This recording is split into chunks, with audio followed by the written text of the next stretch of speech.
In this guide, I'll show you how to fix it when Call of Duty Modern Warfare 3 or Warzone is crashing or freezing on your Xbox Series S or X. So the first thing you want to try is pretty simple. Simply close out the game and boot it up and see if that fixes your issue. Now, if it doesn't, the next thing you should try is go to settings in the top right corner. Then what you want to do is scroll down to System and you want to go to Updates. Now you want to ensure your console is running the latest system software, as if it's not, this can cause issues. So once you've done that, you know your console's up to date. Another thing you should try is to clear the cache on your Xbox.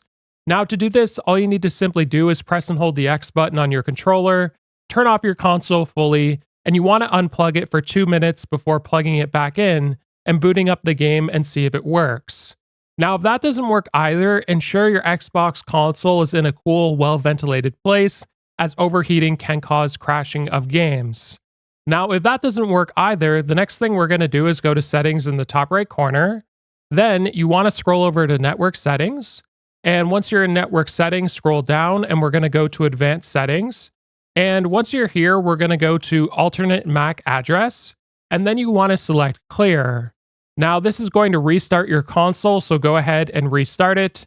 And once you've done that, you can go back to the home menu and try and boot up the game and see if it crashes or freezes. If this video was helpful, like and subscribe, and we'll see you in the next one.